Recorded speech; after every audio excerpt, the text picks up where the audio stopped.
like a phoenix from the ashes. Everyone's favorite segment of the week. It's time for a good old-fashioned Q&A, MMA fans. That's how you do it.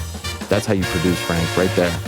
You make it happen. You don't need me to hear from the man himself, to cue Ariel you. Helwani. You make it happen. Live from the Bang, Box Studios just like that. in beautiful New York City. That's right. Shout out to Mike Heck. On the nose. We'll be And in Tampa, by the way. I'll be answer there. your questions, Hopefully I get to see him. Get out of I your don't know if seats Mike and I have ever on actually your met in feet person. Because here he is, Ariel Helwani.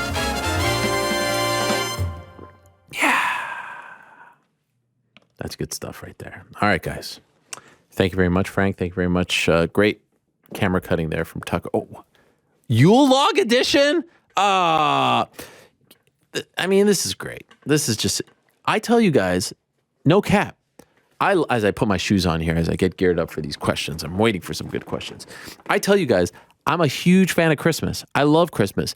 And I actually would put on the Yule log channel around Christmas time and just let it play.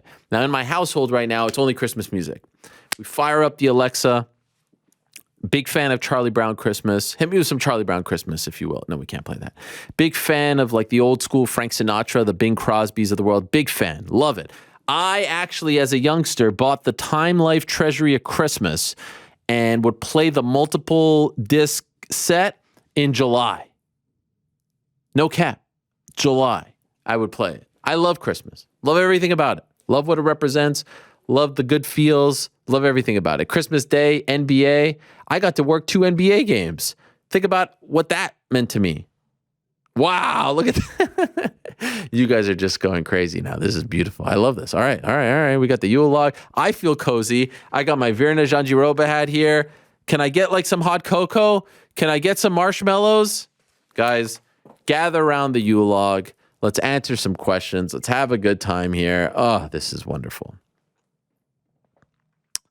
Chronological. And of course, El Cubano leads us off. I mean, this is great. I just want to get comfortable here. I mean, how could you? I want some jammies. I want some sweatpants. Can we get some pecan pie? Okay, hola Ariel. Saturday was such a roller coaster of emotions, both for my personal life and my MMA fandom. I started the day by proposing to my girlfriend. She said yes. Wow. How about that? El Cubano is spoken for and was already set to have a day I'd never forget. Then at night, we witnessed one of the greatest upsets in combat history. Do you have any personal highs or lows that occurred on the same day as a big sports moment? Wow. Sometimes I kind of feel like I should read the questions before just so I can have, the answers at the ready, but I don't. I feel like I won't ever see highlights of Nunes versus Pena without immediately thinking of me proposing. Of course. Bonus question. How did you propose to Mrs. Helwani? Wow. Happy holidays to the entire MMA Hour family. See y'all in 2022. Viva Helwani. Wow. Tremendous. First off, mazel tov to you and the missus. That is great. Congratulations. Moment. There are moments like I remember the day my oldest son was born was the day that they put the thing on top of the Freedom Tower and they said it was going to be 1,776 feet.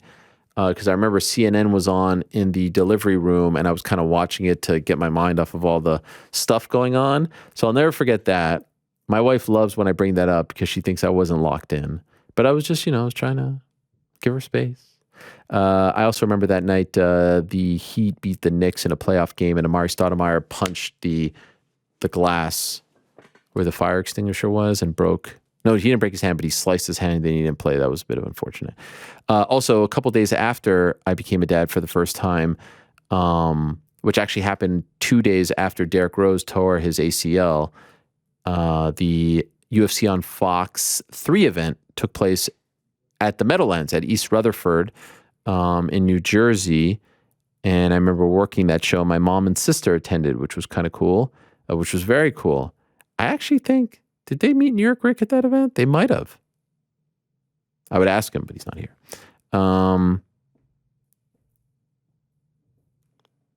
Middle son was born on a Sunday. Canada played, I think it was Sweden in the Olympics 2014. And daughter actually was born after an episode of the MMA Beat in 2016. I did the MMA Beat, and then my wife went into labor. So those are some things that come to mind. How did I propose to Mrs. Helwani? In fact, this is a funny story. I just started my own website, jerrypark.com. I was going, full in on this MMA career, was making no money. And I told her that I was going to Dallas to cover an MMA event. In fact, what I did was I flew from New York to Montreal. I had dinner with her parents. I asked them for permission to marry their daughter. I flew home the next day at like 6 a.m., super early flight. I set up a little camera, like a digital camera, because we didn't have iPhones back then, and put it on top of my luggage, rang the doorbell at probably, 7 a.m. It was a super early one. And she opened the door. There I was, and I asked her to marry me, and she was very confused because it was 7 a.m. We lived in an apartment in New York City, and she opened the door, and there I was. And I told her I didn't go to Dallas. I actually went to Montreal to ask her parents. So that's how I did it.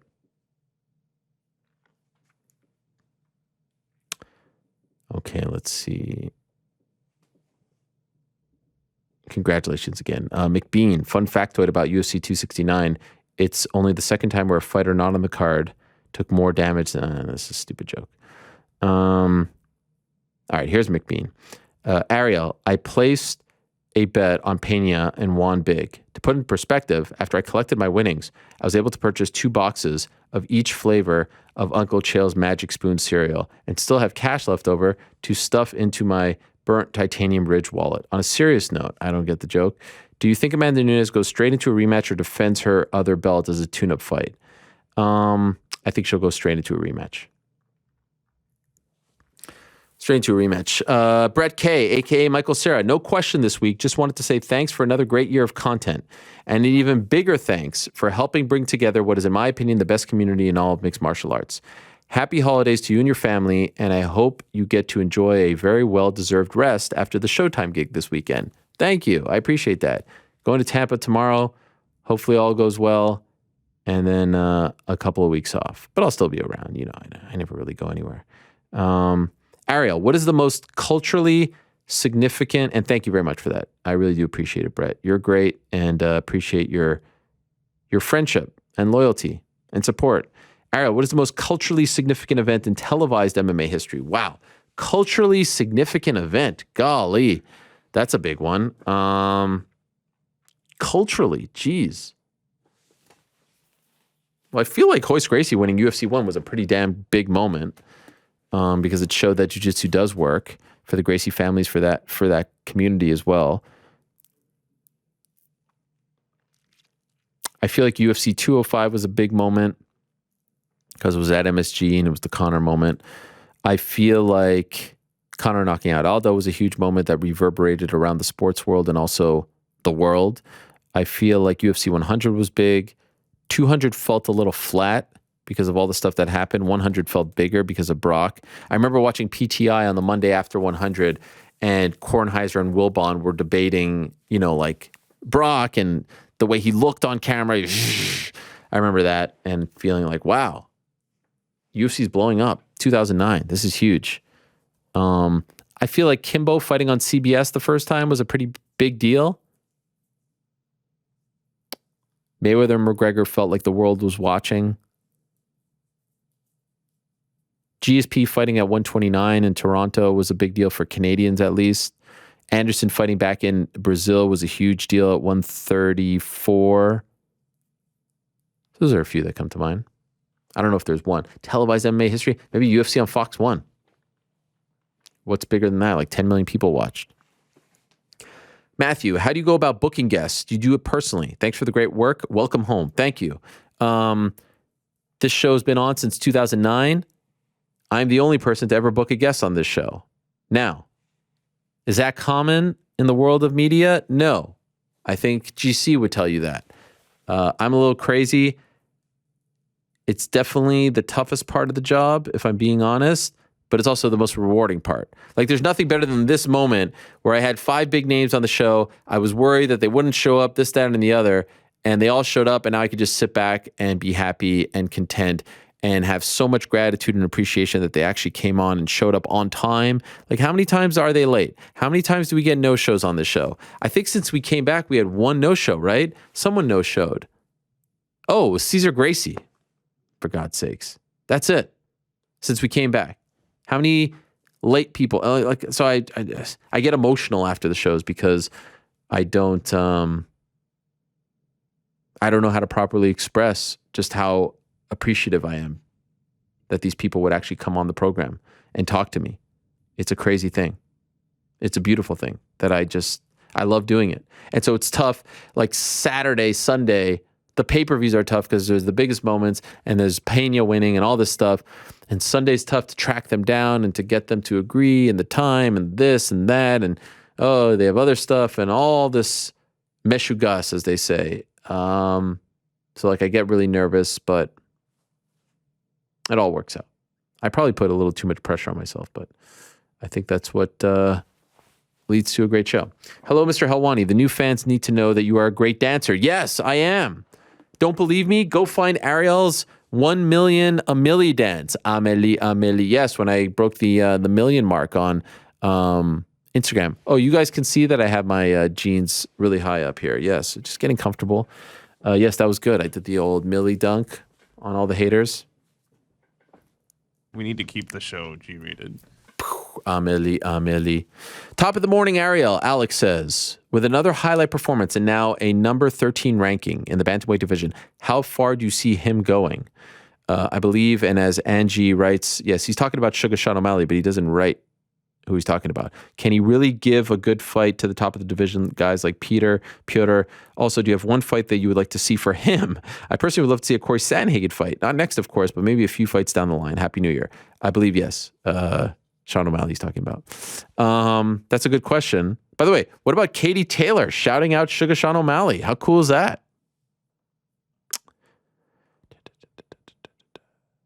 Jan, so he's 13. I mean, I feel like a fight against... I want to see Adrian Yanez. I feel like that's the fight. Also, he's unranked at the moment. Let's see Adrian Yanez. That's the one I'm voting for. Favorite segment of the week, Patrick. 2 quick questions. On average, how much does a fight camp cost for fighters? Ooh, my.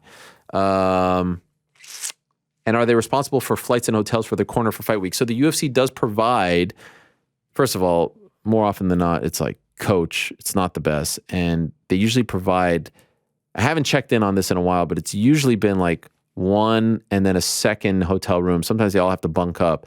I don't know if that's expanded. I did report yesterday that they're asking for the fighters to now pay for their own COVID tests, which is a tough one. It depends on the fighter. You know, there's so much that goes into it in terms of nutrition, coaching. So it really depends. It could cost them a lot. I mean, you'll have some fighters that make no money, especially in the early days of their career, UFC career.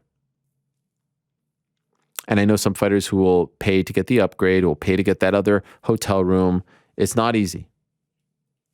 Have you heard any feedback from the fighters regarding the fighter hotel in Vegas? Pros, con? I think it's not as luxurious as the fighter hotels that they would stay in the past, MGM, Mandalay Bay. I think a lot of the fighters like the convenience of being at the hotel now right next to the Apex. But I think, they want to be, they want to be dolled up. They want to be treated well. They want to have first-class accommodations. So, mixed bag. Charlie, hey Ariel, sad to see Cody continue his slump from looking like a slick killer to having no defense or chin in no time. We see this often with fighters past their athletic peak, but Cody's just 30 years old. What do you think has happened, especially with his lack of head movement? I mean, I think he was, he was great. And I think sometimes he resorts to bad habits of getting into wars and just slugging it out. And I think getting knocked out a couple times can mess some fighters up. And I don't agree with the move to 125. I don't like the move to 125 for him. I would like for him to go back to 135. Part B, would love to see him get it back and have a serious tune-up fight. What do you think is next for Cody? Yeah, I would love to see that as well. Looking at the rankings here. I mean, I wouldn't mind a fight outside of the rankings. I really wouldn't.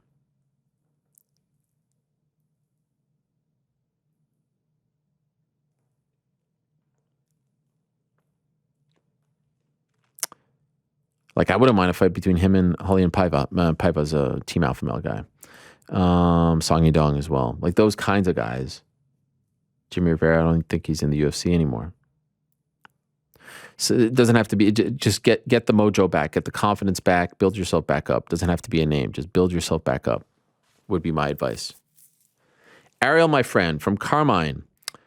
I also really got into F1 after watching the Netflix series, and now I love it. Did you happen to catch the crazy F1 championship ending last weekend? Yes, Max Verstappen defeated Lewis Hamilton to win the championship, right? Personally, I think Lewis was absolutely robbed, and a lot of the drivers seem to think so as well. Congrats to Lewis, by the way. He was granted knighthood today. I saw that. What are your thoughts?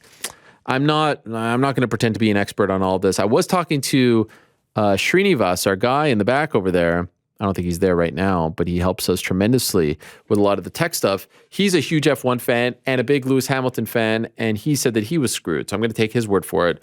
Any F1 fans back there? I like it, but I don't follow it very So you don't know what happened? No. Right. I guess the rest don't know what happened either. Yeah, so I don't know. I saw it. I'm aware. I think it's great. I think the Netflix series has elevated the interest in the sport. I think it's a sport. I think they are athletes. I'm a Daniel Ricciardo guy. That's my guy. Yeah, and I'm excited to be a fan of it. And I actually been to one F1 race back in Montreal back in the day, maybe 2004, 3, something like that. It's huge in Montreal. When they come to Montreal in June, early June, it's such a great time. People are out in good moods. It's fun, but I never really truly caught on to it, appreciated it. My brother was a huge fan, but I would like to get into it more, especially the way they build it up now and the personalities. It's fun. Mr. Nose, any word on if the weight cut could have been an issue with Amanda gassing out, looking different? By the way, I thought she looked fantastic. I thought she looked cutter than ever. So I haven't heard that. In the post-match press conference from Charlie, Sean O'Malley mentioned he learned not to talk about fighter pay. What do you think he meant by that? Just a slap on the wrist from the UFC? Yeah, drama. It doesn't pay to talk about fighter pay, at least when you're in the mix of it all. When is O'Malley's contract up, and has he been increasing his pay on fight this year? Incrementally, I think there's still a couple fights left. Ariel, Kareem, much love from Egypt. 2 questions. I wanted to know if you would still be writing on your page, Substack page, updating us on news through the final weeks of 2021. Sparingly, if not. Trying to take the mental break, if possible. Second question is, do you just think that Leon will get the next shot, or do you know something that we don't? No, they haven't decided. There has been some talk, by the way, of Kamaru Usman only returning in the summer, which I think then puts Leon in a bit of a tough spot because it will be over a year since his last fight. His last fight was in June. You hope that's not the case. Hoping for, April, May-ish. I think that Usman isn't terribly motivated by the thought of fighting Leon again, just because he's not the biggest draw. And I think Colby's a great draw for him, and they make money together. I just pray that they don't throw him like Khamzat. Now that the Khamzat Nate stuff is kind of dead, like, oh, here's Khamzat again. Golly. And then make him, climb the Empire State Building and do, 300 jumping jacks and go on Tough Enough and, fight a seal underwater. Just give him the fight, please, for the love of God. Hi, Ariel, from Simon. Oh, my old friend Simon Gallagher. Time for another edition of Where the Hell Is? Where the hell is Tyson Pedro? While his teammate Tai Tuivasa has been tearing it up, Tyson hasn't fought since 2018. Have you heard from him lately? Have not. I know he was dealing with injuries.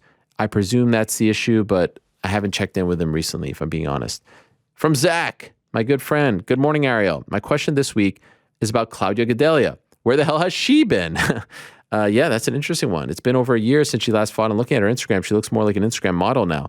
Am I missing something? Did she have an injury? Does she return in 2022? I think she does, but again, I haven't talked to her recently either. The last handicapped hot take of the year for you is my award for the most overrated fighter of 2021. Drum roll, please. And the winner is Kayla Harrison. That is a hot take and a bad take. Thanks for all the great entertainment this year. Happy holidays, Zach. Come on, man. Come on. Listen, I understand that you're only as good as your, competition, your opponents, but come on. Kayla Harrison, 2-time Olympic gold medalist. Come on. Top 10 pound for pound? No, she's not overrated. She is worthy, and trust me, she's going to steamroll through people. Hey, Ariel, any chance we get Robert Whitaker and Brian Ortega on the show? Yes, Whitaker for sure, hopefully before that fight, which isn't signed, and I'm curious to see what happens. I think it happens on February 12th, but it's interesting days, but I think it happens. Ortega doesn't love doing media. I think he might not like me. I'm not sure. He's been on before. I don't know. But yes, I would love to have him. I think I have his bobblehead here somewhere. Do I not? Thought I had it. In any event, much love. T-City. He seems to be in love with his girlfriend, Tracy Cortez. Very nice. A UFC relationship. My guy, Lewis Gilmore, my man, I offer you the opportunity to wipe a fight card from your great memory in order to relive the experience all over again. The event, the fights, the emotions play out with the same impact as before. What card are you choosing? Wow. Man. 194 was great, 205. I mean, you know the ones. UFC 83 was pretty damn great. UFC 65 for me was great. GSP beating Hughes second time. I really liked UFC 117, even though it ended in heartbreak from our guy Chael. The Saitama card was cool. UFC 127 was cool in Australia. Didn't love 193 because it felt very hollow in there. I wonder if you choose a fight you enjoyed as a fan or one you worked. Keep on killing it, my man. Waiting for a comment to say 199. Huh? I don't know. No, I do not want to relive 199. Still haven't watched Bisping Rockhold, by the way. Have a great holiday break. Enjoy family time. Thank you to all the team for bringing the MMA Hour back in our lives. Much love, my man. I appreciate you. Toby. Hey, Ariel. Always watching your shows from down here in Australia. Crazy card last week. Can you tell GC that I went 11-3 for my picks? Only misses were on the prelims. Early prelims. I actually tried live betting on Pena inside the distance after the first round, but my mates were too loud, and the telecom guy on the phone didn't put it through. Very sad. What? You call in your bet? That is wild. My question is, in the year 2021, there was a new champ for every weight division in the UFC except for Volk, Izzy, and Valentina. People don't want to accept Aljo as champ, but it doesn't feel right adding Jan here. I agree with that. Who do you think will keep defending in 2022? / what do you think the UFC champ lineup will look like at the end of 2022? P.S. As an Aussie NFL fan, the officials definitely have money on the Bucs / Brady. They robbed that win from the Bills. Conspiracy at its peak. I agree with that wholeheartedly. Wow. Okay, I'm going to look at the divisions. We got flyweight, bantamweight, featherweight, lightweight, welterweight, middleweight, light heavyweight, heavyweight, strawweight, flyweight, bantamweight. So we have 12 divisions in the UFC. I'm going to say that I think by the end of this year, we will have a new champion in 1,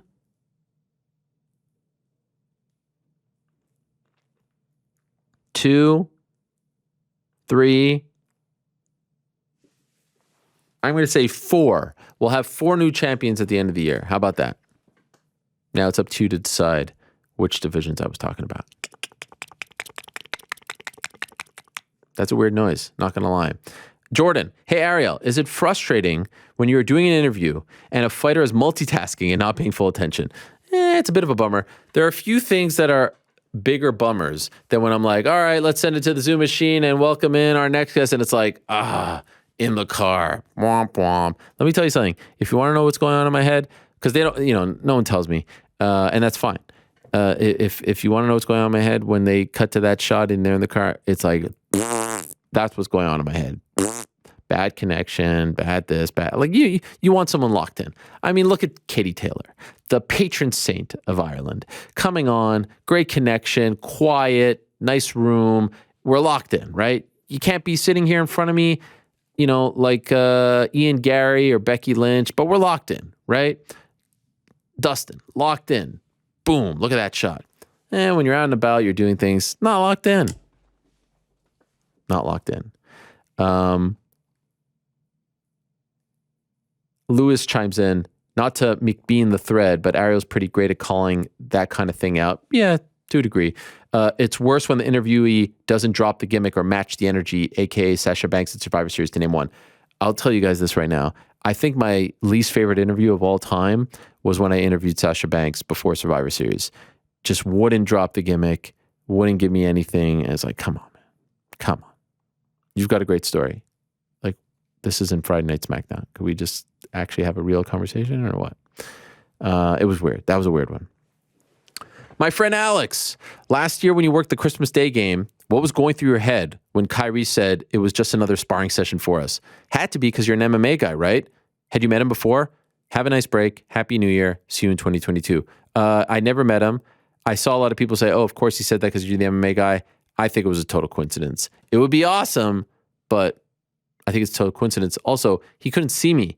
I was doing that game from like, I don't know, 100 feet away from him, standing there in an empty arena. It's Christmas Day, and there's no one in the arena, and it's Nets, Brooklyn Celtics in Boston. There's not a single person in the stands. It was wild.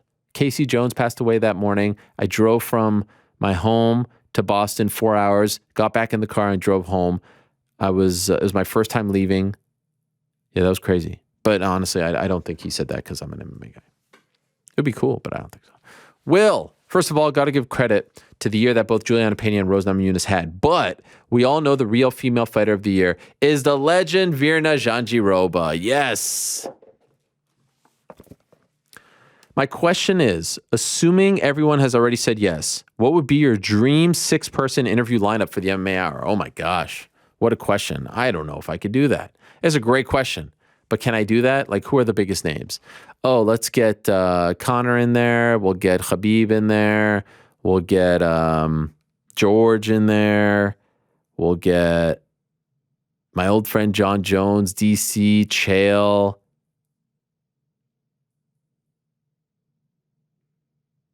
I mean, there's a lit. My old friend Rhonda. Let's get all the people who don't like me in there. How about that? Dana. How about that? I love talking to Dom. Love talking to Rose. Of course, Katie Taylor. Andrew, I know covering the sport of MMA means learning about and following the athletes, but I figure in your career as a journalist, you've also interacted with many a manager. Who do you think is the best manager in terms of athletes' represented exposure, financial performance of their athletes, and any other factors you might think of that would apply? Thanks in advance. Oh, God. You're trying to get me in trouble here. Look, these are the top managers in MMA right now. Obviously, you can't deny Ali has a robust client roster, conflicts aside. But you can't deny that.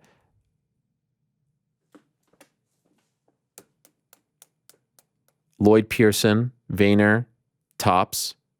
Audie and Tim over at Paradigm, tops. Jason House has a robust roster, tops. Malky and Abe, obviously, first-round management, tops. Daniel Rubenstein, very, very solid roster. Did I say Jason House? He's got a robust roster. Now I'm afraid that I'm going to forget someone and get in trouble here. I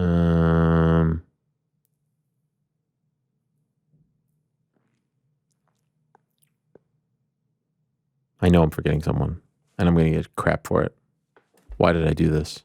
How could I do this to myself? Who am I forgetting?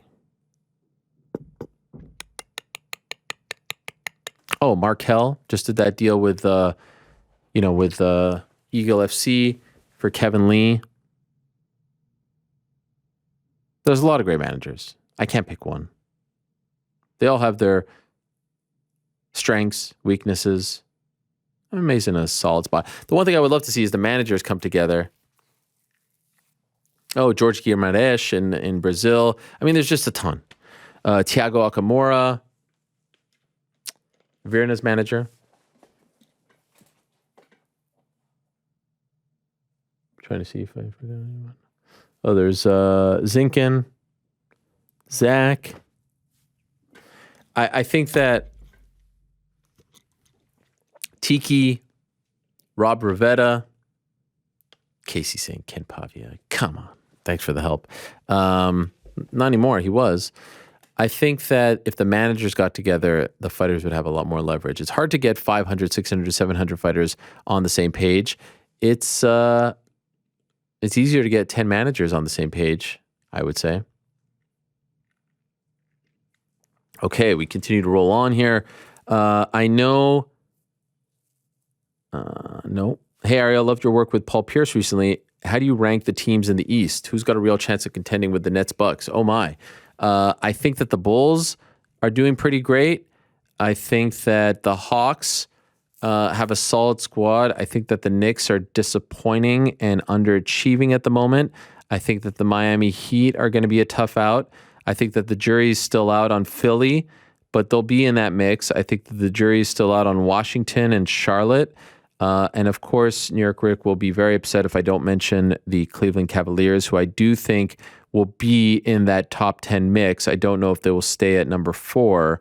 I think that they will come down to earth, but I do think they have a great team that's going to be, a player for years to come.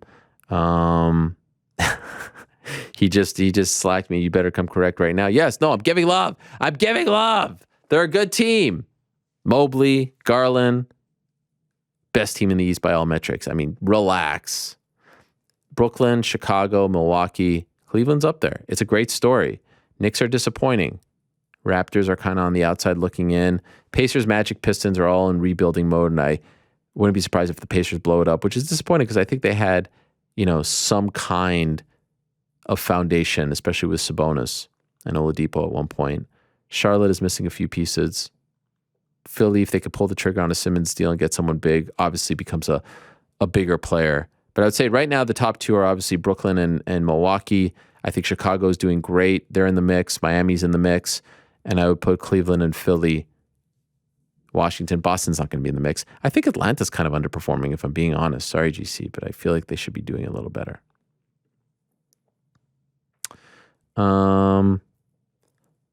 Hey, Ariel, first time asking a question. Just want to say my brothers and I are huge fans. Thank you. We'd appreciate an address to send you some garments from our brand here in West Sydney. My question was, how does it feel to have Dominic Cruz follow your career to better himself as a MMA analyst journalist? I don't know if he followed my career, if I'm being honest, but he's the man. My mom told me she listened to that interview 3 times. She liked it so much.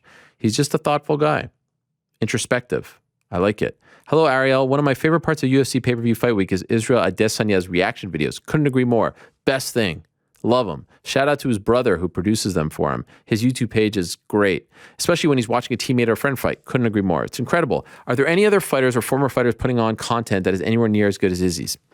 I mean, Chael's doing his own thing like that. DC's doing a great job with that YouTube page. I didn't think he would invest so much time and effort into it, but he is. I would say right now it's Chael, in no particular order, Chael, DC, Bisping, and Izzy. Those are the top 4, right? I feel like those are the top 4 right now. All different kind of content. Bisping and Chael are probably the most similar. DC's doing some other stuff outside the box, sit downs, the golf thing, and Izzy's is just the most brilliant. The most brilliant. Also, shout out to Brendan Schaub. He's doing great things. I mean, he has his lane. I know some of you will scoff at that, but it's true. And I know he announced that he's parting ways with Showtime, and I wish him nothing but the best. I hold no ill will and harbor no resentment, and I think he's got a great foundation on his YouTube channel. He's doing that food truck thing. I mean, those are all great ideas. The watch-along stuff. So it's cool to see the fighters do that. Oh, Sean O'Malley. He's another one. What would your go-to karaoke song be, or a verse you had to rap in its entirety? Oh my gosh. When it was my birthday in 2004, turning 22, we did karaoke. I had a broken ankle. I had crutches, and we went to a place and sang karaoke, and I sang Oasis. Can I sing it right now, or do I get in trouble if I sing it? Wonderwall or Champagne Supernova? The latter, yes. Yeah, you can't do that. No. Nope. All right. But yes, I did Oasis. It was great. That was my go-to. Favorite Home Alone quote? Oh, it has to be, Kevin, you're what the French call les incompetents. Love that quote. Hey, Ariel, considering your endeavors post-ESPN, how would you reflect on the second half of this year? Do you have anything new coming up next year? Great job on the show, and glad to see you having fun and doing so well. Oh, my gosh. You want me to get all sappy with you guys? It's been a tale of 2 years. First 6 months, confused, anxious, nervous, not really sure how it's going to play out, stifling, soulless, not happy. Second 6 months, second half, happy, rejuvenated, fulfilled, excited, motivated. Just, I mean, it couldn't be any different. What a year. A year I'll never forget. You know, there's like some confusion, heartbreak, fear, anxiety, and then it's like, oh my God, just like coming back here and doing all that stuff. I mean, so grateful is the word. Happy is the word. Thankful is the word. Excited is the word. Grateful is the word. I mean, I can't even say that word enough. Appreciative. And yes, there are some other things, but now's not the time nor the place. Can you break down fights left versus time left on a UFC contract? For Nathan, you mentioned that the UFC had been extending his contract. Yeah, so basically, like for Nathan, it just buys them a little more time. It is weird. There's some contracts that have a term on them, like GSP has a term on him, like an actual length, and there's some that are just fight related, so they could keep extending you. It's all very wishy-washy. These contracts are crazy. You could sign a 6-fight deal and fight once and lose and they'll cut you. But you can't leave after that first fight if you win and want more money. The extension stuff is crazy. Oh, here, we're going to offer you a fight that we know you don't want, that does nothing for your career, that puts you in a bad spot. And if you don't accept it, we're going to extend your contract and give us more time to offer you another fight. Because contractually, they have to offer you 3 fights. Dana talks about this a lot. Sometimes they don't even do that, to be honest. The whole thing is very Wild West-ish. Quad, Ariel, my man, no questions from me today. Just want to say happy holidays to you and the family, and a huge thank you for bringing this show back to our lives in 2021. Thank you again, my man. Can't wait to hear from you again next year. Much love. Great. I can't thank you all enough. Is a rematch with Marlon a realistic next fight for O'Malley? No, but in the future, would love it. Do you think Taylor Serrano could headline a Madison Square Garden card? Yes. Big arena. Bring it there. Taylor Serrano, biggest fight in women's boxing history. Boom, boom, boom. And let me be there. I want to be there. I will happily be there. Or would it be co-main to a Jake Paul fight? No. Main event. And that's no shot on Jake. He's going to be a part of making this fight happen. And of course, his partner Nikisa. But that's a headlining act. Hey, Ariel, is there really a chance UFC books the McGregor-Diaz trilogy if Nathan doesn't sign a new deal? Yes, I could see that happening. I can see them making a deal where it's like, hey, do this last fight, you win, we get rights to sign you, you lose, God bless. Absolutely. Hey, Ariel, for listening to Tyron Woodley on the show on Monday, my stock in him dropped. He came across as dodgy and unprepared. My question is, do your fighter interviews sometimes influence your opinion on who will win a fight? Sure. And honestly, I don't blame you. We'll see on Saturday. But yes, of course. Ariel, what has been your moment of the year? Golly. Moment of the year. When I came back here into this studio back in June. Joe was here. Paige was here. That was it. No one else was here. No one knew that I was coming here. I felt like a stealth in the night. That was my moment of the year. Coming back here. Now, if you mean MMA, like the fact that I'm sitting here is crazy to me. The fact that there's a Yule log right here is crazy to me. MMA, you'll have to wait. January 3rd, MMA Hour Awards. Mr. Nose, do you believe that Valentina is the undisputed pound-for-pound champ, regardless of gender? Ooh, regardless of gender. I think Usman gets the nod male. I think Valentina is my female right now. Yep. Do you know time frame for Dillashaw to return? March, April. Should he fight Aldo and O'Malley fights Cruz? Don't hate it. Don't hate it at all. It would be cool to see Cruz fight Aldo, but don't hate that at all. Trey, shalom. Question for Frank. How about this? Frank, you ready? Always. How does he feel about being the unsung hero of the show, and what is his favorite MCU character? What is that? That's the... So, I don't feel like I'm an unsung hero. You're a sung hero. Yeah. Okay. So that's good. And then for the MCU character, Doctor Strange. And what is MCU? The Marvel Cinematic Universe. I'm starting to, like, do you live under a rock? I don't know what is that? No Titanic, no, what is this metal? Like, I don't know, are those Christmas lights? Were you kidding me? No, listen, I ask questions for a living. Being inquisitive is a good thing. So I don't want to assume. You know what happens when you assume? You make an ass out of you and me. How about, questions straight to Frank. That's great. Frank is a very valued member of the team. This show wouldn't be what it is without him. Do you think the UFC would take the risk of giving Khamzat Colby, or do you think that they want to use an immediate fight like Luque beforehand? I think Luque. Salut de Montréal. What should I do to get a follow from you on Instagram? I'll go check out your stuff. I think regardless of who wins, Nunes Pena, by the way, it's Bakri Al-Sayek. And salut. And happy holidays. I think regardless of who wins Nunes Pena 2, the winner will defeat the belt against Valentina next. Do you agree? No, I don't agree. I think Valentina could win. I was saying that, by the way. I was saying that if Valentina fights Amanda next, that she wins. I said that. Go find it. I said it. What are your thoughts on one-night tournaments like Combate Global have been putting on? Don't hate it. Shout out to France Malambo. He won. Kind of flying under the radar. It's hard. There's just so much going on right now. That we'll see anything like this? No, PFL did it recently. They did it last season, 2019, going into 20. Hey, Ariel, if I want to purchase a Thug Nose hoodie, what is the best site to do it? Breaking Tea. Thank you, Lewis. God, I always have trouble with that. I'd like to know what your thoughts are on Eagle FC. Well, I appreciate you said this before the show. I think I kind of talked about it a little bit. The more opportunities, the better. I just hope that there's no conflict. Have you heard of any fighters coming out of Bosnia and Herzegovina? This is where I'm from. Yes, I do think I have. But off the top of my head, I don't want to make a fool of myself.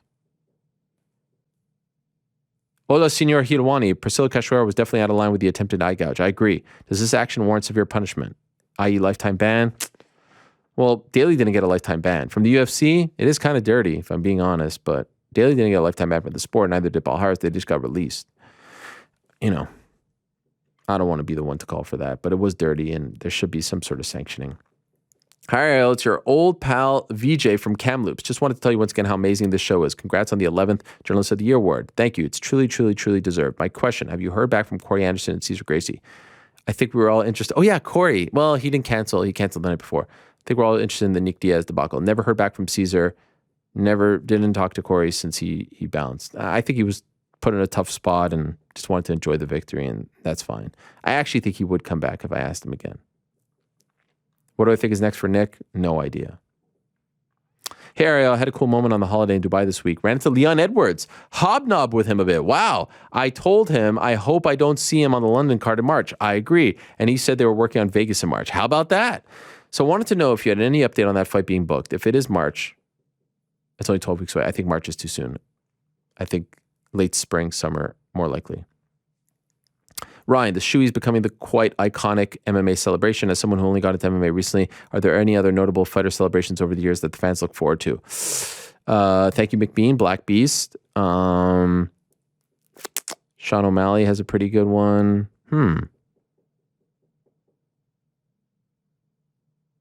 Valentina, the dancing. Top of my head. Those are the only ones I can think of, but I'm sure there are more. Longtime fan, if you ever reflected on past beefs, misunderstandings, and had a good laugh, for example, I always crack up when rewatching your tense moment with Rampage way back in the day when you asked, do you want to squash it? Also, have you ever called cap on Rampage, as it's hard to believe that anywhere on earth the term squash it means, do you want to fight? I agree. I think he kind of liked me. Secondly, journalism 101 teaches objectivity, but you've established close relationship with fighters. It's hard to sometimes separate the two things. For example, JoJo Wood respectfully got destroyed by Tyla Santos, and you had her on your show the week before. Conversely, Juliana Pena pulled off a great upset this past weekend. You got to have her back on the show after the victory. Is there any fighter you sort of had resentment towards, maybe even subconsciously, for beating your friend? No, not for beating my friend. Absolutely not. For treating me like an a-hole, yes. I'm a human being with feelings. Absolutely. But I'd like to, just look at today. I'm breaking news about Eagle FC. I'm talking I'd like to think I don't hold resentment and I'm able to distinguish, separate the two feelings and, be as objective as humanly possible. Just look at the UFC and, what's a greater example than that? Good afternoon, Ariel. Sad to learn this is the last show of 2021. I guess I would just like to say thank you for the great MMA content this past year. I've been a casual fan since around the Conor glory days, but I've really dove deep into the world of combat sports since the beginning of this year. I really enjoy all the work that you do, especially this show and the Ringer podcast. Thank you. There's always something to look forward to every single week, and I thank you for that. Your knowledge and insight of the sport are unmatched. Thank you for allowing us casual fans to be introduced to the new and upcoming fighters. Wow, this is so nice. Thank you, Olajuwon Dream, and help us understand the sport of MMA better. Without you, I don't think I would be as big of an MMA fan as I am today. Wow. So thank you again for everything you do. Happy holidays, Happy New Year to you and the crew at the MMA Hour. Cheers to 2022 and all the best in the new year. How nice was that? No question, just a nice sentiment. Okay, just a few more here. Happy Wednesday, Ariel. I want to thank you for the last year of content. It's a great break from all the COVID stuff in our lives to talk MMA. Thank you. Couple questions. Do you think the Raps or the Knicks will build a contender faster? God. I think the Knicks have the pieces, but, obviously the Raptors. I'm going to say the Knicks, I believe. Do you have all this inside info on the new MMA promotion because you're going to be a part of it? No, I will not be a part of it. WFL, I will not. I don't want to work for a promoter. I will not be a part of it. I'm going to be listening to this week's 2 shows from my 64-hour flight with stopovers as I head over to Phuket to stay on Fighter Street for the next 9 months. Wow. Hoping you cross the 5-hour mark for each to keep me entertained. If you need someone on the ground for Tiger or AKM, your man. Thank you. Your fellow Canadian MOT, Vlad for MVP and Crows fan. Wow. Legend, Steven. You see, some people like when we go long. Good luck to you, my friend. Darnell. Hey, Ariel, your old friend Darnell, Mystic Black here. Respect. First of all, thanks for making this year much better, doing 2 shows a week. I look forward to these shows every week. My question is about Dustin Poirier. Do you feel when it's all said and done, he has a better career resume than Khabib, as in he fought tougher competition? There's a case to be made. In fact, I would say Usman has a better career. Look at it. Khabib left very soon. Not trying to take anything away, but them's the facts. Hi, Ariel. I believe it was last week you said that Conor only had a couple fights left on his deal. True. I thought when he had returned, 8-fight deal. I don't know about that, but that it is too. I do remember you also saying on Ariel the Bad Guy, that means nothing. Yeah, it means nothing because you can re-up it all the time. It does mean something in terms of wanting to go test free agency. So there's different games. Like there's some fighters that literally get a new deal every time they fight. But you won't be free because they'll keep tacking on more. Conor hasn't done that in a while. Melissa. Hi, Ariel. Oh, she said no need to read this on the air, but I'm going to anyway. I just wanted to wish you and your wife and kids a most happy holiday season. I've loved all the content this year. Thanks for all the amazing interviews, the Ringer show and everything. You are the best, and your integrity and kindness come through in all you do. Happy New Year. I know 2022 will be even better for you. Blessings. Much love, Melissa. I see you all the time, and I appreciate your support very, very much. How nice are these people? What do you think about Poirier Chandler? Love it. I think they have something else for Chandler right now. Stay tuned. Ariel, am I the only one that wants to see the fight that never happened, Nate Diaz versus Dustin Poirier? No, apparently Dustin does, and I'd be down as well. Ariel, does Charlie Olives, by the way, I don't love that name, finally get some respect on his name and go into the Gaethje fight as a favorite? I'd say yes. Sarah, who got a shout out from Kayla Harrison. I recently watched a video on the rise of Ronda Rousey to get some context on the biggest upset rankings. You were in the vid as much as she was because you interviewed her so many times. Yeah, not anymore. Do you think Kayla Harrison idolized Ronda at all because of their similar backgrounds? Does she still idolize? Not idolized. They were peers. I actually think they have a bit of a interesting relationship, but not idolized. Maybe she set the path, but not idolized. Who should Kambosos Jr. see in the ring next? Tough. Lomachenko or Devin Haney? I suspect it'll be Haney. Tank, I want to see fight Ryan Garcia. Do you think Valentina ends her career as the GOAT over Amanda? Good question. Maybe. She has to fight her again for that to happen. Dear Ariel, no questions today. A big hug and thanks to you, Rick, GC, Frank, Srinivas, and each and every person over there. What about Yoon and Alex and Tucker as well? What about Brian and the whole crew? Thanks so much for making this miraculous game even more enchanting. Wow. This is sheer appreciation, admiration, and salute to one and all. Okay, let's have a fun one. Can we see you, Lord Chael, and DC invading a WWE roster in 2022? That would be incredible. Never say never. Never say never. Have a great holiday season. Can't wait to catch up with you in 2022. Okay. Who do you think main events UFC 272? March. Tough one right now. Tough one. Jan Sterling? Not Usman. Tough one right now. Jan Sterling, Rose, Esparza? Where are they going to book that fight already? For God's sakes. Oliveira's now said he wants McGregor. Any chance they let this happen? No. It's going to be Gaethje. Rami, Ariel, sorry for the late upload. You probably won't get to this, but why not try? Here I am. Wanted to get your opinion on involving the fans on the end of the year Nose Award voting. Could be a separate fan award for the fighters or potentially a tiebreaker. Interesting. Lastly, I would like you to talk about Pat McAfee's deal, Dan Le Batard's deal, and how it sets the road for independent Helwani in the future. Thanks for a great year and letting us fans in your life. Much love. Lewis chimes in. Katie Taylor is a confirmed Helwani. That was pretty damn cool. Pat McAfee is the man. Pat McAfee is putting out the blueprint as to what not only athletes should do upon retirement, but what we should all do in media. The way he connects with his audience, the content that he puts out, the work ethic. The work ethic doesn't get talked about enough. 5 days a week, 3 hours a day, plus the wrestling stuff. I mean, the work ethic is just unmatched. I think he's the gold standard. I think he's the very best right now in sports media. I think the way he is unfiltered and just what you see is what you get with him, and just not putting on a front, dresses how he dresses, like that's what people want in 2021, 2022. Obviously, people like DraftKings are going to be a huge part of the future, and that's great for everyone. There's a lot of money involved. Obviously, you want everyone to, gamble responsibly and do all these things, but it's not going anywhere, and it's only going to get bigger. And there's going to be a day where these guys are bigger than anyone out there. Just look at the money being thrown around. So anytime people can make money in sports media, anytime opportunities open up and grow, I'm happy. I'm happy for everyone. So Le Batard, I love, who's a part of the DraftKings family as well. And of course, Pat McAfee, I have the utmost admiration. I love both of them dearly as friends and respect them and look up to them. So I'm very, very thankful for people like that in this space who give us motivation and give us inspiration. And I can only hope to be as big and influential as them one day. We're trying. We're working our way up. All right. That's that. I think we have reached the end of the road, my friends.